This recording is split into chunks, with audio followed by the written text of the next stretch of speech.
Ouais, Hey, c'est en salut français. Eric. Salut, ça va? Oui, ça va être un français. Bonjour, comment ça va, man? Ça va bien? Ça va bien, ça va bien. Toi, ça va bien? Oui, ça va bien. Ça va plus énergétique que quand on s'est parlé avant de faire Oui. l'enregistrement. Parce que je me rends compte que je ne prononce pas assez, j'ouvre pas la bouche quand je parle en français ni en anglais. En anglais, c'est pire. Fait que voilà. J'ai le même problème en joual québécois. Imagine-toi. Fait que, bon, nous avons, merci Eric Laramé d'être ici. À partir de ce moment, je te dis Eric, si tu es correct avec ça. Je Puis, préfère M. Laramé, mais c'est correct. Ouais. Monsieur Laramé. Donc, nous avons aujourd'hui avec nous Monsieur Laramé, selon moi, une des personnes les plus influentes à niveau de l'agilité au Canada. Ah, c'est Puis, gentil. moi, je pense comme ça. J'ai grandi avec toi ici au Québec. Fait que c'est un privilège de t'avoir parmi nous. Merci de Puis, l'invitation. pour ça, c'est la quatrième capsule du projet A Day in the Life of an Agility Enabler. Puis, j'aimerais te passer la parole, Eric, pour que tu nous dises c'est qui, Eric, que tu nous racontes un peu ton parcours. Mon parcours, oh mon dos. Puis, comment tu le sens? Hein? Y a pas, on n'est pas ici pour faire une description parfaite de ton CV. C'est Ouais. plutôt pour connaître l'être humain qui est derrière le coach agile. Ben, aujourd'hui, 51 ans, coach agile, and proud of it. Je ne me cache pas derrière d'autres des titres nouveaux. Je garde mon titre de Legacy Coach Agile, parce que moi, ça me convient très bien. Mon parcours, mon dos, ça a commencé, je dirais, à l'âge de 13 ans.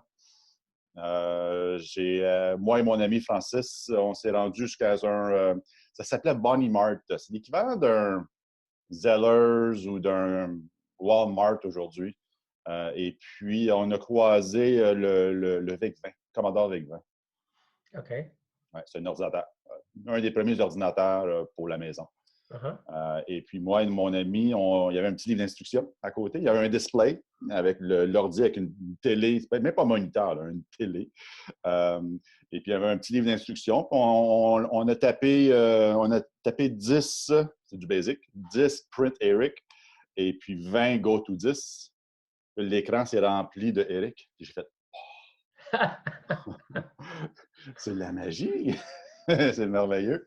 Donc, j'ai économisé mes sous, j'ai acheté un VEC-20 et j'ai codé, moi et mon ami, on a codé comme du fou.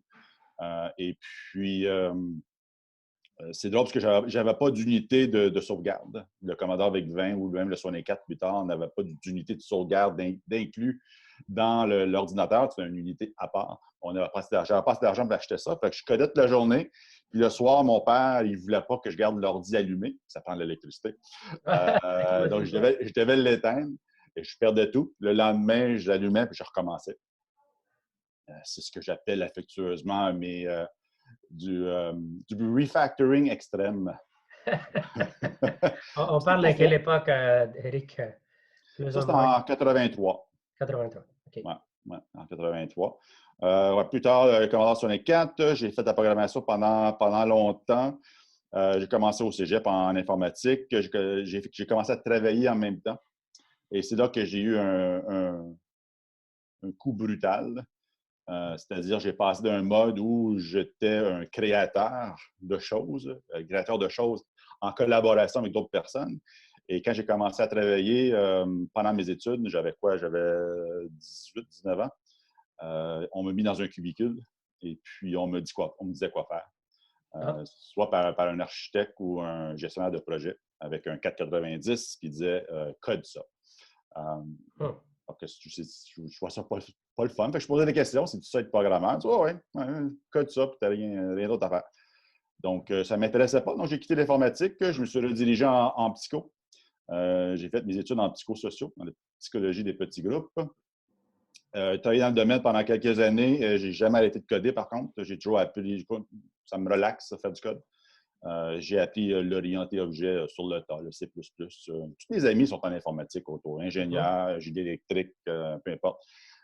Et donc, j'ai toujours continué à faire de la programmation. À un moment donné, ma femme, dans le temps, la mère de ma fille, me dit, mais pourquoi tu ne retournes pas là-dedans? Mais, franchement, qu'est-ce que tu racontes? On a Vanessa 3 mois. Je ne peux pas arrêter de travailler et générer du revenu. Il faut que. On va s'arranger. OK. On a fait nos calculs. Je suis retourné aux études. Puis ça, je suis devenu programmeur. Et un peu plus tard, tu sais, là, c'était en 99 qu'il y avait quelqu'un qui avait acheté un livre de Ken Beck, Extreme Programming. OK. Ouais, ouais, ouais. J'étais programmeur et prof à ce moment-là. Et c'est là qu'on a commencé à découvrir des choses qui étaient tout à fait hors normes à ce moment-là. Aujourd'hui, plusieurs concepts sont plutôt bien adoptés aujourd'hui.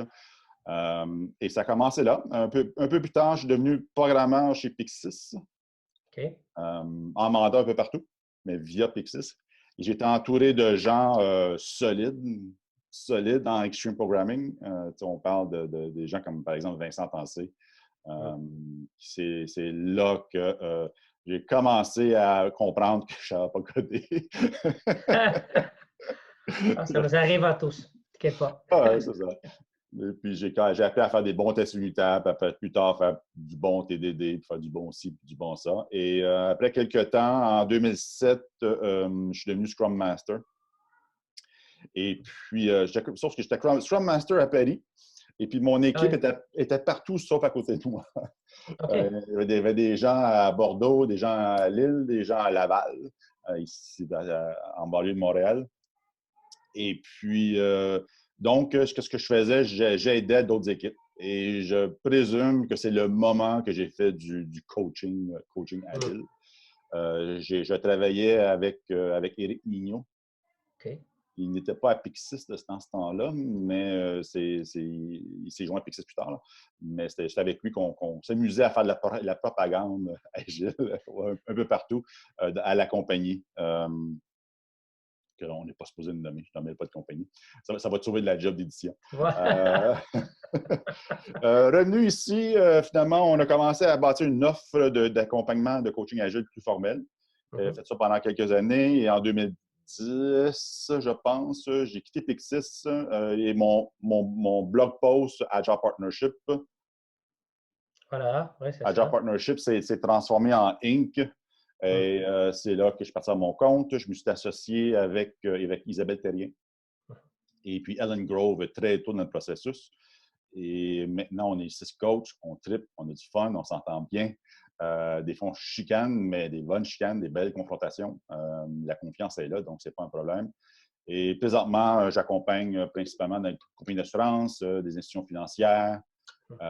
Et puis, je fais aussi de l'enseignement. J'enseigne aussi dans une école. Et puis, oui, je m'amuse à faire des podcasts. Je m'amuse des fois à faire des bandes dessinées, mais j'ai délaissé un peu. De bandes dessinées dont tu connais le nom. Day in the Life of Agile. On pourrait essayer ça.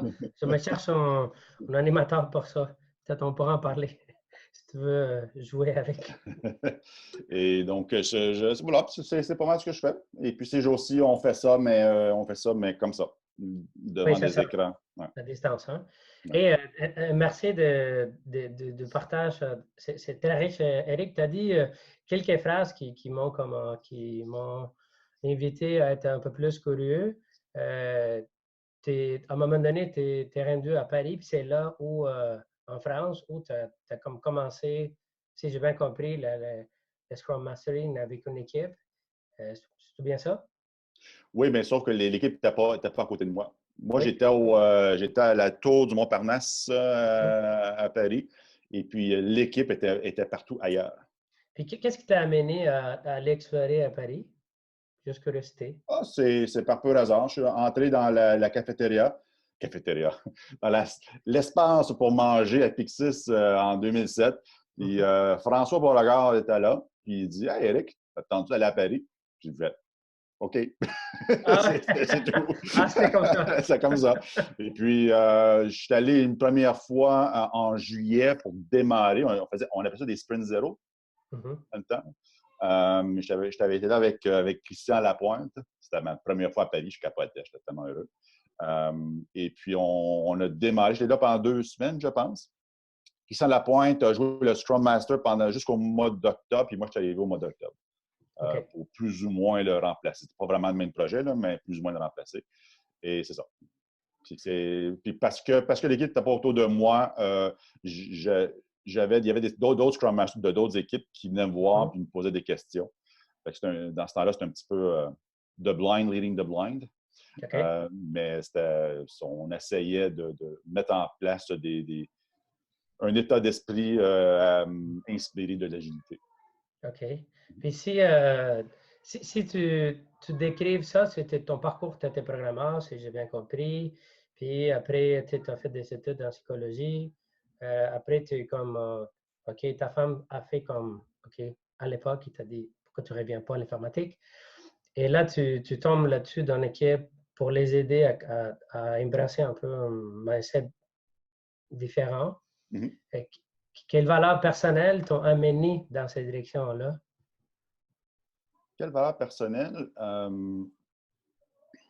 Je dirais l'humanisation des environnements de travail. OK, comment ça? Parle un peu plus pour ceux qui ne connaissent pas, connaissent moins ça. Mais je pourrais faire le contraste. Quand je racontais tantôt le fait que j'ai été mis dans un cubicule en tapis de 6 pieds d'eau, isolé dans mon coin, je ne trouvais pas ça humain. OK. Je trouvais Toi, naturellement. ça. Toi, personnellement. OK. Pour moi, je trouvais, ouais, c'est sûr, je vais parler pour moi. Il y a des gens peut-être qui sont bien dans ce contexte-là. Moi, je ne l'étais pas.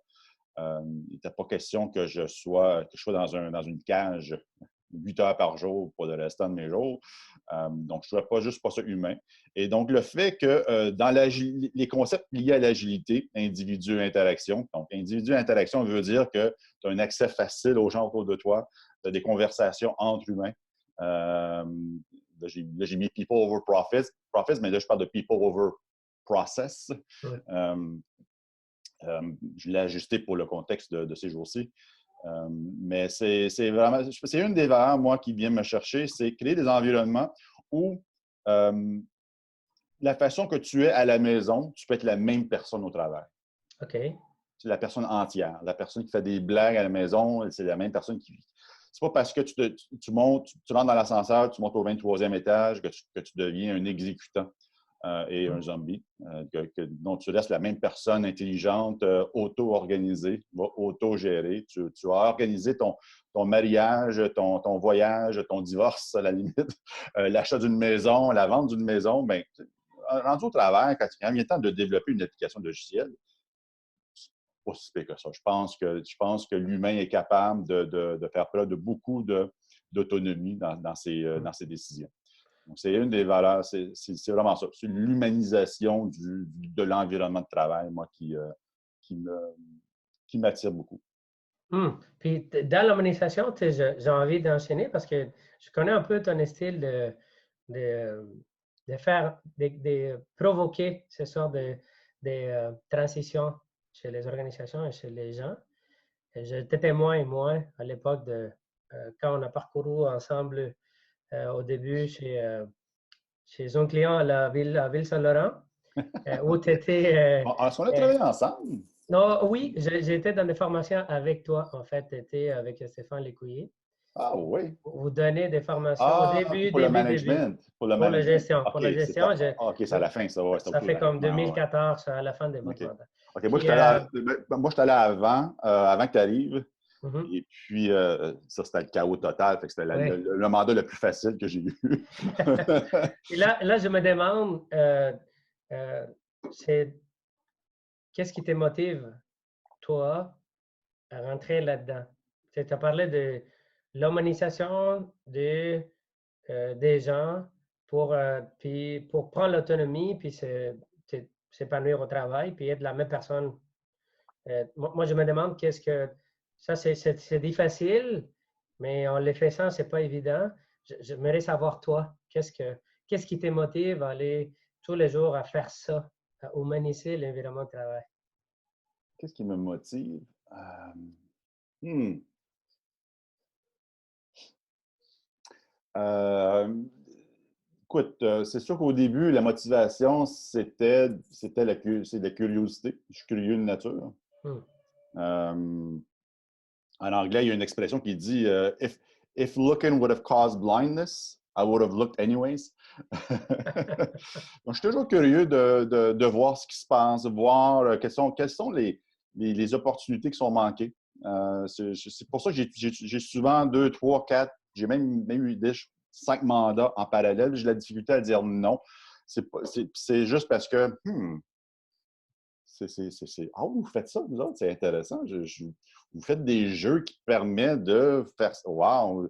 Vous avez une application pour la gestion du Surface to Air Missile. Attends un peu, je vais aller voir ça. Donc je pense que l'affaire qui me motive, une des choses qui me motive, c'est de la curiosité. J'ai besoin de voir ce qui se passe là. C'est la première chose. Je ne vais pas dire la première chose, c'est une des choses qui va m'amener à dire oui à un mandat et qui va m'amener à dire oui à tous les lundis matins pour y retourner et d'explorer ce qui est possible avec les individus, avec les dynamiques d'équipe et les dynamiques d'équipe dans l'écosystème, tout le volet systémique. Donc, c'est de découvrir toutes ces choses-là. Et je dirais aussi, ce qui me motive, c'est des clients que je n'ai pas vus depuis 3 ans, que je croise, mettons, à Agile Tour, puis ils viennent me voir, puis avec gros sourire, puis « Ah, merci, tu nous as aidés il y a 3 ans. » Puis ça, c'est du feedback qui était très long. Le cycle de feedback est super long.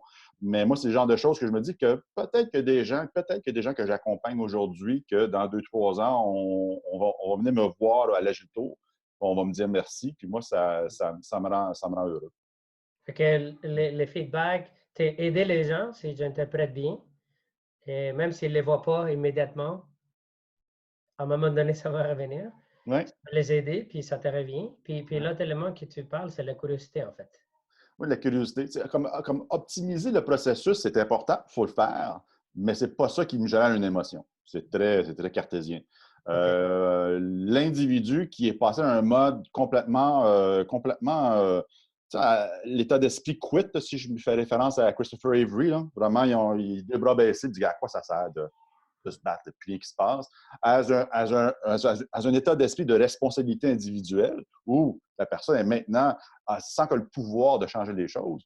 Moi, c'est comme, oh, de toute beauté, c'est fantastique. Et ça, il y a des exemples à chaque entreprise qu'on accompagne finalement. Mm-hmm. Non, ça m'amène à la prochaine question pour savoir, toi, tu te promènes, tu es consultant, tu as ta propre boîte avec plusieurs consultants aussi qui t'accompagnent. Puis, c'est difficile la question que je vais te poser parce qu'il va falloir que tu choisisses probablement, ça a l'air de quoi une journée typique pour Éric Laramé. Mais particulièrement, l'angle que je voudrais explorer avec toi, c'est en tant que coach agile, quand tu portes la casquette, une journée typique, quels sont les éléments qui te permettent d'amener la curiosité aux clients que tu accompagnes, puis deux, l'humanisation de laquelle tu parlais. Quels sont les éléments clés qu'on devrait, que toi, tu dis, dans une journée, voici les choses auxquelles je fais référence pour passer ma journée, puis aider mes clients à me dire merci après, pour se dire merci. C'est effectivement une question difficile parce que ça varie beaucoup. Je pourrais parcourir la journée d'aujourd'hui. OK, vas-y. C'est fait dans ma tête. La journée a commencé avec un espresso et répondre à des courriels. Ça a commencé comme ça. Ensuite, à 8 h, ouvert le Zoom pour faire un petit rassemblement de coachs, qui est une initiative que j'ai démarrée au début du confinement. Pour que les gens, pour pas qu'on perde contact avec la communauté. On fait ça 2 fois par semaine, donc c'est les lundis et les vendredis. Donc, étant vendredi aujourd'hui, la journée a commencé avec ça. Et ça m'injecte d'une belle énergie. C'était des sujets ce matin, c'était vraiment. On a commencé à parler de démo jusqu'à sprint review, jusqu'à l'amour et comprendre ses besoins. Wow. C'est du non-violent communication. On fait vraiment tout l'inventaire ce matin. Fait OK, t'as un peu là. La tank est pleine, là. Je suis prêt à partir. Donc, ça a commencé comme ça aujourd'hui. Ça l'a migré vers, mon doux, j'ai vraiment mon agenda. On a eu des sessions de coaching one-on-one. Il y a un individu qui est maintenant développeur qui veut passer à Scrum Master. Donc, je suis allé par question, pour comprendre pourquoi, qu'est-ce qui me motive à faire ça. Et puis aussi, je lui ai expliqué que ma façon de fonctionner, habituellement, c'est je n'ai pas le goût de travailler ses faiblesses. J'ai le goût de nourrir ses forces. Donc, j'ai dit, c'est quoi tes forces? T'es bon dans quoi? Fait que c'est sûr, c'est un gars de BI, Business Intelligence, c'est un gars de data. OK, parfait. On prend ça et on va le laisser de côté. Puis il dit aussi, je suis bon pour reconnaître les choses qui ne fonctionnent pas bien, les manques d'efficacité. Donc, je lui ai donc envoyé un challenge. Je t'invite d'aller acheter un excellent livre qui s'appelle Lean Software Development. Il y a quand même un volet important sur les gaspillages. Et je t'invite à le lire. Et puis moi, je m'engage à le relire, ce bout-là. Et puis la semaine prochaine, on s'assoit encore ensemble et on explore ensemble sur comment on peut enrichir cette force-là. Au minimum, mettre des étiquettes sur des choses que tu connais déjà pour pouvoir aller un peu plus loin. Et encore mieux, des découvertes que tu dis, wow, c'est ce volet-là, je suis bon là-dedans, mais je pense que je peux être encore meilleur. Good to great. Donc, c'est ça, ça a été un autre rendez-vous aujourd'hui, du one-on-one avec un individu. Donc, c'est un mélange de coaching, mentoring, teaching. Donc, je m'amuse à... C'est le fun de coach agile, tu peux prendre la posture que tu veux. Immédiatement après, c'est une session de coaching à 3, donc Scrum Master et PO. Et c'est un cas où le PO, il veut tout faire. C'est pas qu'il veut tout faire, c'est qu'il fait tout. Okay. Donc, tu l'accompagnes comment, Eric? Quelle sorte de trucs tu fais pour l'aider à avancer dans son parcours? Dans ce cas-ci, c'était plutôt factuel, c'est-à-dire que tu fais quoi? À quoi ressemble ta journée? Puis je vais donner un exemple. Il y a un de ses clients qui veut savoir qui exactement dans l'équipe va travailler sur telle fonctionnalité. Oh. Puis le PO s'acharne à savoir si c'est Bob, Marie ou Paul qui va travailler sur une fonctionnalité. C'est pas important. Okay. Ouais, mais le client veut savoir. On va poser la question au client pour voir qu'est-ce qu'il en est réellement. Parce que des fois, le client, il veut plus sa fonctionnalité de qualité dans un temps respectable que ça soit Bob qui le fasse. C'est souvent le cas. On pourrait poser la question, on verra qu'est-ce qu'il en est. Fait que juste ça a fait en sorte qu'il y a beaucoup moins de gestion à faire. Puis après ça, si tu ajoutes à ça tous les codes de projet, toutes les patentes, là, ça l'ajoute à la complexité. Donc, ça ressemble à ça. Et c'est ça. C'est le genre de journée que j'ai. Ces jours-ci, je t'avoue, je suis beaucoup dans du one-on-one. OK. Beaucoup plus dans le coaching individuel, peut-être ça. L'accompagnement individuel. Oui, donc que ce soit, c'est surtout Scrum Master, PO, directeur. Okay. Par contre, souvent, je vais accompagner un Scrum Master dans une rencontre quelconque pour comprendre ce qui se passe. Hein. Là, ces jours-ci, je le fais une fois de temps en temps.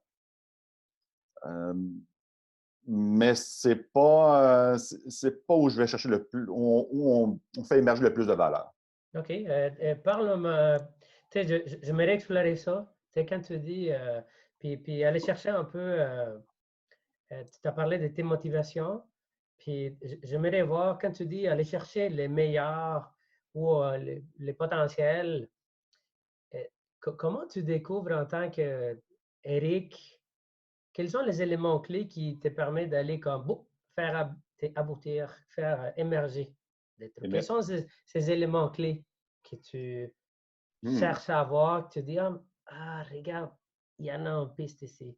Voici ce que je devrais faire. Comment les puzzles se construisent dans ta tête stratégiquement? Parce que la curiosité, c'est un truc, mais à part ça, il y en a certains trucs que tu vas chercher après ton expérience. Tu as plusieurs années d'expérience Ouais, Si j'ai bien lu, 30 à peu près. Comment tu dis? Pardon, j'ai pas compris? Si j'ai bien lu, on parlait de 30 années d'expérience en tout, globalement, dans ta carrière.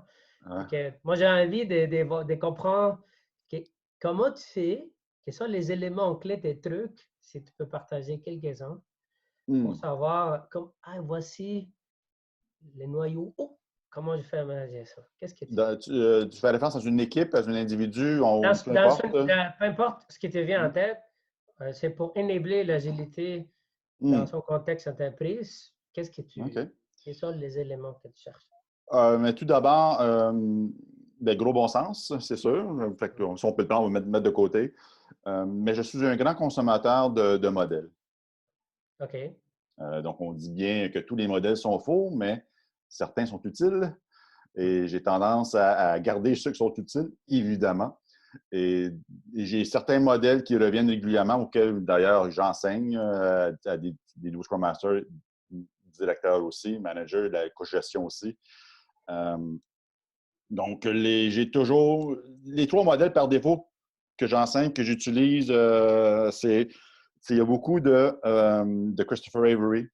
Donc, je regarde le niveau de De responsabilisation. responsabilisation. Donc, je me fais une idée dans ma tête et je fais des debriefs avec le Scrum Master après, puis on compare nos notes sur est-ce qu'on était dans un état d'esprit individuel de blâme ou de justification ou Hmm. d'obligation, ou est-ce que tu as vu des moments de responsabilisation individuelle? As-tu vu du quit, du denial? donc, parce on connaît tous les deux le modèle, ça nous permet d'accélérer nos conversations. Donc, donc je fais beaucoup de contrasting. Donc, je regarde ce qui peut être intéressant comme posture, puis je regarde ce qui est observé, puis je me pose la question, what if? Si on pouvait OK. peut-être. Donc, tu fais une projection, mettons. Tu fais Mm-hmm. comme une espèce de je pense que ça pourrait être possible d'aller dans ce sens-là. Tu vois Comme l'actuel, piste, puis après, comme ça te piste donne, d'exploration. et tu commences à explorer avec Ouais. ça. Donc, Hmm. je vais beaucoup par contraste. Five Dysfunctions, bien sûr, d'Ancioni. Mhm. Donc, j'observe selon ça. Edgar Schein et William Schneider, côté culture organisationnelle. Et ça, c'est Euh, les modèles. Puis tu sais que je ne suis pas un grand consommateur de modèles. Et je vais OK. aller revenir à l'élément que tu as mis de côté, qui est le gros bon sens. Et si tu me permets, c'est correct? Oh, oui, absolument. Euh, tu sais, ça a l'air de quoi le gros bon sens? Parce que, tu sais, pour toi et pour moi, c'est deux choses différentes. Mais quand tu dis le gros bon sens, ben voyons, c'est pas grave. Mettons de ça à côté, qu'est-ce que tu vois qui est le gros bon sens? Qu'est-ce que je Dans, vois qui est dans- le gros bon oui, sens? dans de certaines prises, tu dis, écoute, ça, c'est pas le gros bon sens. Quels sont les signaux qui viennent avec ça? Il nous reste, juste pour le temps, il nous reste à peu près 10 minutes. OK. Oui. Quels sont les signaux qui m'indiquent un manque de gros bon sens? Oh, Mettons. hmm. Gros bon sens, c'est pas pareil pour tout le monde, hein? Donc, c'est difficile. Non, non, non, non, mais toi, Parce que mon gros bon sens est basé, veut pas, sur mes croyances fondamentales. Mhm. À défaut, ou à raison. Tandis que le gros bon sens d'un autre écosystème, c'est basé sur leurs croyances fondamentales. Euh, donc, c'est deux visions différentes. Donc, comment dire, mettons là, les classiques, que ce soit un project manager qui évalue le temps requis pour compléter une initiative. Pour OK. moi, le gros bon sens, c'est que ça doit être les gens qui vont faire le projet qui devraient évaluer la complexité et possiblement un temps nécessaire pour le compléter. Ça me semble normal. Genre. Ça me OK. semble normal. Ça me Hmm. semble normal que des défis complexes, ça vaut la peine de profiter de l'intelligence collective disponible Hmm. versus travailler en isolation. Ça me semble tout à fait normal. Donc, quand on parle de contraste, quand je vois ça, ça me semble normal aussi qu'un individu dans une équipe est capable de choisir sur quoi il va travailler aujourd'hui. Hmm. Le gars ou la fille a un diplôme universitaire, une maîtrise, des fois des PhD, c'est surtout des CGOC avec les data scientists. Je pense qu'il est capable de choisir ce qu'il peut faire aujourd'hui. Ça me semble comme du Hmm. gros bon sens. Lorsque je vois un PO, un Scrum Master ou autre qui dit, mais toi, tu vas faire ça, et toi, tu vas faire ça, et toi, tu vas faire ça, ça vient heurter mes valeurs, d'un. Hmm. Et bien sûr, c'est incompatible avec ce que moi, je pense, c'est du gros bon sens. OK, Je sais, c'est ça répond à intéressant. ta question, hein? Oui, parfaitement. Ouais? En OK. fait, euh, c'est le gros bon sens, on n'a pas beaucoup, on ne vend pas beaucoup, honnêtement. Puis des fois, c'est assez précis ce que tu as mentionné. C'est c'est facile à observer, je pense. Il y en a un élément qui est mentionné qui est comme la contradiction, la correspondance entre ça et tes valeurs. Oui, Et oui. comment ça connecte avec ça. Mais en même temps, Et, nous, il faut respecter ça. Nous, Mhm, leur culture, leur croyance fondamentale, puis la personne qui distribue les tâches, la personne-là a été évaluée là-dessus. Elle a été mhm, embauchée pour ça, elle a été formée pour ça, elle a eu ses promotions pour ça. Donc, nous comme coach, il faut le respecter. Il mhm, faut aller où est l'individu, il faut aller où est l'équipe, il faut aller où est l'organisation, puis exposer des choses, puis voir, puis offrir le courage aux gens d'essayer autre chose. Puis si je prends l'exemple des tâches où les gens peuvent choisir leur propre tâche, c'est souvent la première chose que je mets en place. mhm, On va l'essayer pour une itération. Juste une. Voir qu'est-ce qui va se passer. À chaque fois, ce n'est pas un problème. mhm. Fait que C'est voilà. plutôt se laisser aller. Ah, mais Mm. merci, Eric. Ça fait Moi, j'ai plaisir. envie de, tu sais, dans les 7 minutes qui nous restent, j'ai envie d'explorer deux trucs. Tu es quelqu'un de très actif dans la communauté. Et moi, il y en a comme deux axes que je voudrais explorer avec toi. C'est comme, un, euh, dans tous les projets que tu fais beaucoup de choses, le sprinkler et les rassemblements agiles, tous les événements que vous faites à travers Agile Partnership. Et plus, Transparence aussi. Il ne faut pas oublier transparence. transparence, il y en a plein de trucs que tu fais, que tu es impliqué, qui t'a démarré en fait. Mhm. Et en même temps, tu fais plusieurs clients en même temps qui t'accompagnent. Et à travers ta curiosité, j'aimerais savoir, y en a-t-il une histoire de succès que qui rend, qui a rendu service à ce que tu vis en tant qu'individu, ce que tu vis à faire comme propos de vie dans toutes ces années d'expérience? Un truc qui te rappelle, que tu puisses nous raconter dans 2 minutes, Hmm. qui t'a marqué, mettons, un truc qui te dit, ah, c'est pour ça que tu fais ce job-là. Oui, mais j'ai fait allusion tantôt. Moi, je me souviens d'un dénommé Sébastien. Donc, ça a nommé la compagnie. Je suis arrivé là la première journée et Sébastien il avait les deux bras à terre, démotivé, découragé. Il pensait quitter complètement l'informatique. Donc, pas juste quitter l'organisation, mais quitter l'informatique. Et 6 mois plus tard, via différentes initiatives, du one-on-one, vraiment exploiter, mais exploiter au bon sens, au sens positif, exploiter l'intelligence de Sébastien. Cette personne-là a été transformée de A à Z. Moi, j'ai rien. Moi, j'ai posé des questions. J'ai posé des questions. Je me suis assuré avec la direction que voici ce qu'on veut essayer pour le prochain mois. Est-ce que vous êtes in ou out? Parce que si je n'ai pas le support de la gestion, on ne va pas nulle part. Entièrement le support de la gestion. C'était vraiment le fun qu'eux aussi, ils voulaient essayer des choses. Et puis, Sébastien, c'est la personne que j'aime beaucoup, là, qui t'a vu une transformation. C'est que le succès, c'était la transformation de la personne. Oui, oui, Ah, oui, c'est beau. oui. Puis, puis Eric, si tu aurais un conseil à donner à quelqu'un qui veut faire notre métier, un Le métier de truc, coach agile, mettons, ouais, oui. ça serait quoi les conseils les plus importants dans tous ces parcours-là? Ça serait quoi? En tant que personne pour se nourrir, puis tout ça, puis faire, avoir je dirais pas de succès, mais vraiment en profiter, puis avoir un impact chez les gens ou Hmm. chez lui-même. Ça serait quoi? Hmm. Ben, fais-toi coacher, d'un. Hmm. Fais ta coaching. Ouais, un coach qui n'a pas de coach, c'est légèrement hypocrite. Donc, C'est je vrai. pense que oui, parce que, veut pas, comme humain, on a tous nos croyances. On pense que je sais pas moi, que c'est pas ta faire, c'est la façon de faire. Mm. Mais c'est probablement pas. Donc, c'est bon de se faire challenger autant que nous, on challenge les autres. Donc, si Mm. j'ai un petit conseil en quelques secondes, assurez-vous d'avoir un environnement, un individu, un environnement où tu peux te faire coacher. Donc, Agile Partnership existe en partie pour ça, parce que nous, on fait régulièrement des coaching circles. Donc, on met de l'avant une chose qu'on a fait, une chose qu'on pense faire. Il y a 5 autres coachs autour de toi qui te bombardent de questions puissantes et puis que ça t'éveille à de nouvelles possibilités. Mm. Que tu as fait coacher. Puis merci Eric pour ces suggestions-là. Puis j'aimerais te dire merci pour, au nom de la communauté et au nom personnel, pour tous les efforts et toute ta passion.